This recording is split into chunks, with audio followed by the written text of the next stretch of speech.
Hi everybody, it's Katie. Welcome to episode 6. Today we are going to be working on the town of Avonlea, and I'm really excited to be sharing this build with you guys because it's sort of huge. It's an epic amount of work that I took on for just one episode.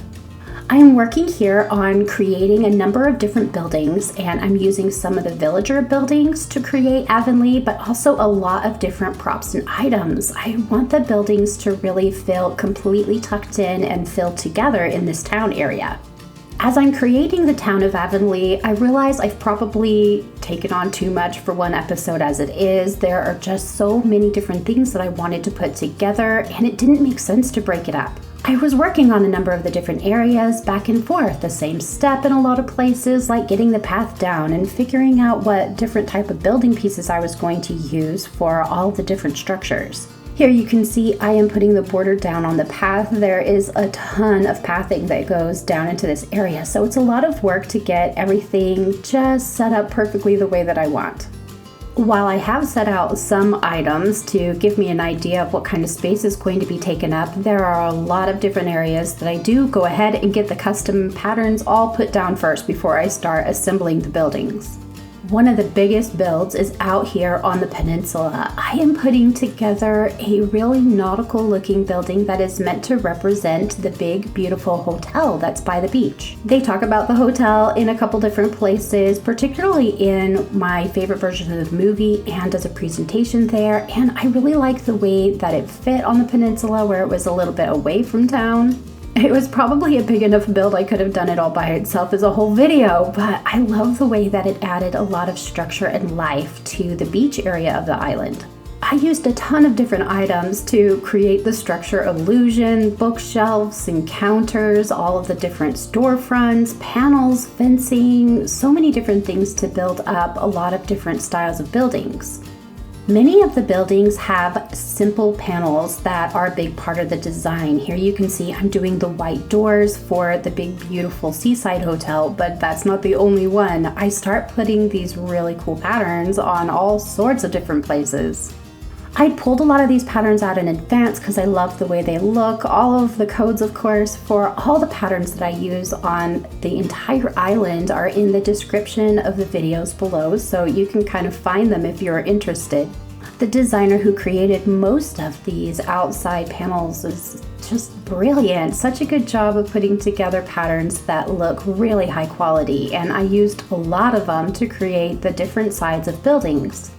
There was a whole lot of trial and error as I was trying to get everything down. I don't think any of the buildings ended up the way that I first put them down. All of the different components and buildings and patterns mixed around, changed up so many times. I probably had the hardest time not wanting to do the exact same design multiple times. Once I figured out a way to make a building look good and I liked it, I needed the next building to look good but different. It really was very, very fun to put together. If you've never tried to create these building illusions before, give it a try. There's so many fun things that you can assemble. Animal Crossing buildings like this are a little bit like a puzzle. You have to think about all the different pieces and move them around and back and forth until you get just what you're looking for. This episode also includes a lot of beach area, so you can see I used the storefront and the bookshelves to put what looked a little bit like a fish shack out here on this rock, and then started putting all the beautiful elements around it. This is the process for everything in the entire town. I got the building structures in place and then started detailing them out. And this is definitely my favorite part of designing an Animal Crossing. Going through and just putting all the little elements down make the areas come to life so quickly. I'm always amazed at how fun it is to make just sort of this vision in your head come together. For several of the stores that I have put in here, I've also tucked a lot of flowers and gardens and wildlife around it because it is meant to be a very rural community, even though the buildings are all pushed together to be an actual little town. Fencing is super important. You never want to forget that. There's a lot of fencing that goes in place, and I scattered multiple different types of fences all over the place to divide up the different spaces and to just create a lot more movement, a lot more interest in areas that I felt needed a little bit more. In addition to fences, if an area feels like it just needs more to it, don't forget your trees. There are a lot of different trees and flowers that will fit into places and absolutely fill up the space. A big, beautiful tree is often exactly what the brain wants. I wish I could impart some major wisdom to help you know how to go about designing this type of an area on your own island, but all I can really say is the order in which I did things and that there was a lot of trial and error before I was really happy with what I was doing. I did pathing first, then large building structure, detailed out the buildings, and did lots of landscaping. And that also included the beach with a lot of different fencing and patterns and designs down there too. Here's how some of my favorite areas in town came out.